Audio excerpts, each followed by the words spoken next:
Down at the bottom of a very pretty valley, there's a magical place called Summerton Mill. And when the water wheel turns at Summerton Mill, a little bit of magic takes place. And, for a little while, everything goes back to how it used to be.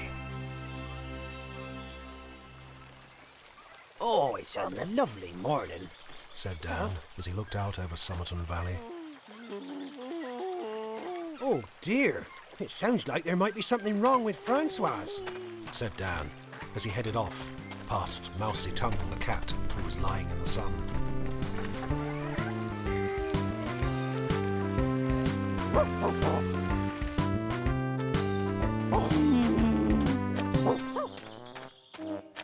Morning, Francoise, said Dan as he looked over the gate. Francoise was sitting down in the field, and she didn't sound very happy. What's the matter with you then? Dan opened the gate. Francoise was trying to stand up, but she seemed to be having a bit of a problem. Oh dear, well that leg looks a bit wobbly, said Dan. Morning, Dan, said Dr. Neighbour. Oh, good morning to you, Dr. Neighbour, said Dan. Well, actually, it's not quite as good a morning as I thought it was to begin with. There's something wrong with Francoise, said Dan as he wobbled Francoise's loose leg. Morning, Dan, said Mrs. Neighbour. Oh, morning, Mrs. Neighbour. Have you let those chickens out yet, Dan?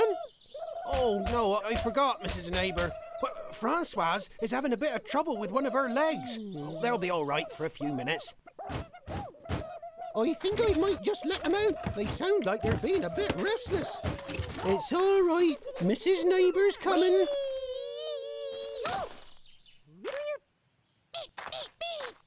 So, what seems to be the problem? asked Mrs. Neighbour. Well, every time she tries to get up, she's not able to, because her leg's all floppy. Mrs. Neighbour gently moved Francoise's leg to feel just how floppy it was, and then she thought for a moment. Oh, I think I can see what the problem is, said Mrs. Neighbour, and she leant forward and gave one of Francoise's wing nuts a few turns.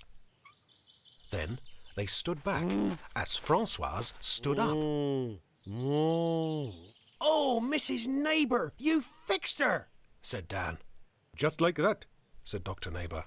Not just a pretty face, said Mrs. Neighbour. Anyway, we'd better be going, Dan. See you later.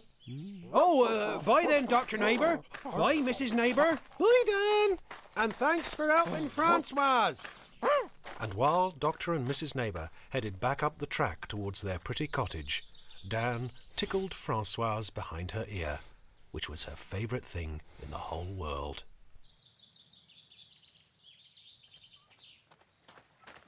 And when Dan and Fluffer got back to Summerton Mill, Mousy Tongue was still lying asleep in the sun.